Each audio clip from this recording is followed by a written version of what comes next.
সূরাতুল ফাতিহার আমল ও যাকাত।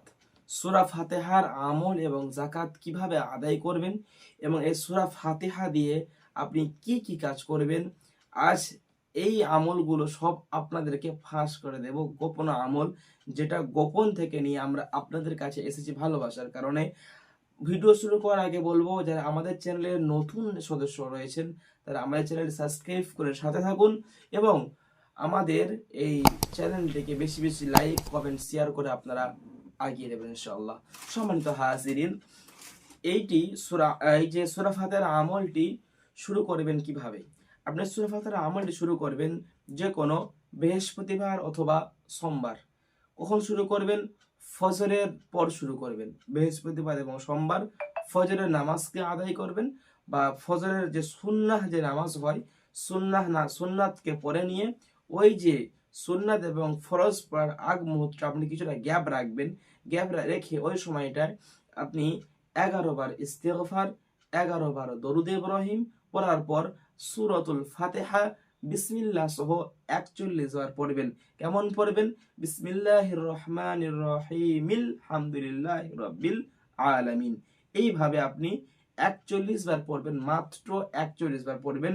এবং 41 বার পড়ে যখন কমপ্লিট হবে, শেষে আপনি মাত্র 11 বার দরুদ শরীফ পড়বেন। যে কোনো দরুদ পড়তে পারেন, এই ক্ষেত্রে কোনো প্রবলেম নেই।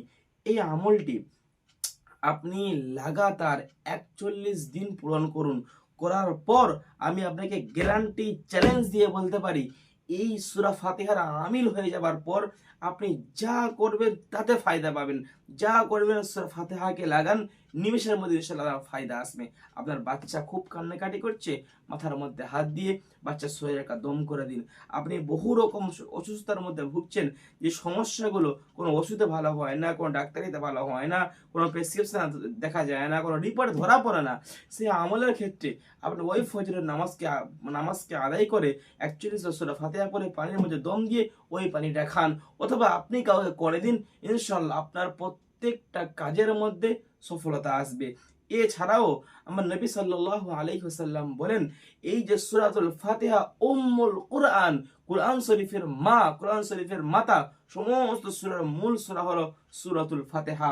শুধু তাই না, এই সূরাকে বলা হয়েছে আশ-শিফা, সমস্ত রোগের মহা ঔষধ হলো এ শিফা। একটা হাদিস রয়েছে, মা আয়েশা সিদ্দিকা রাদিয়াল্লাহু তাআলা আনহা থেকে একটা হাদিস রয়েছে। ওই হাদিসটা যদি আপনারা যদি কেউ লক্ষ্য করেন, আপনারা বুঝতে পারবেন নবী সাল্লাল্লাহু আলাইহি ওয়াসাল্লামের কোনো ক্ষেত্রে, কোনো যুদ্ধতে গিয়ে হোক বা কোনো ক্ষেত্রে তার পায়ের মধ্যে কিছু আঘাত হয় বা কিছু ক্ষয় হয়, কিছু ব্যথা হয়, উনি মা আয়েশা সিদ্দিকা রাদিয়াল্লাহু তাআলা আনহাকে তিনি বললেন যে আমার জন্য একটু গরম জল, গরম পানি ব্যবস্থা করো। পানি ব্যবস্থা করার পর উনি সেই পানির মধ্যে একটু লবণ দিয়ে এবং উষ্ণ গরম পানির মধ্যে পা দিয়ে রেখে দিয়েছে এবং সূরাতুল ফাতিহা তিনি তেলাওয়াত করছেন, আর এই পানির মধ্যে পায়ের মধ্যে ফু দিচ্ছেন।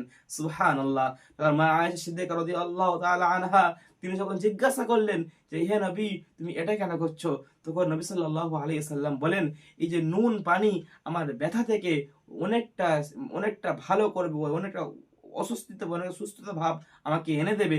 এবং সূরাতুল ফাতিহা আমি তেলাওয়াত করছি, আল্লাহ রাব্বুল আলামিন এই সূরা ফাতিহার মাধ্যমে আমার এই সমস্ত রোগকে আল্লাহ মুক্তি করে দেবে। সুবহানাল্লাহ।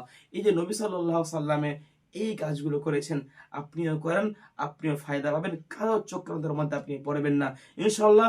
এই আমলটি করার আগে আপনি যদি চান তো আমাদের ছোট্ট একটা ইজাত নিয়ে নিতে পারেন একটা যোগাযোগ করে, এবং আপনি যদি না চান তো আপনি এটা করতে পারবেন, কোনো সমস্যা নেই, কোনো দ্বিধাবোধ নেই। আজকের ভিডিও এই পর্যন্ত ছিল। এরকম ভালো ভালো ভিডিও পাওয়ার জন্য আমাদের চ্যানেলটি অবশ্যই সাবস্ক্রাইব করে রাখুন। সকালে ভালো থাকুন, সুস্থ থাকুন। আসসালামু আলাইকুম ওয়া রাহমাতুল্লাহি ওয়া বারাকাতুহু।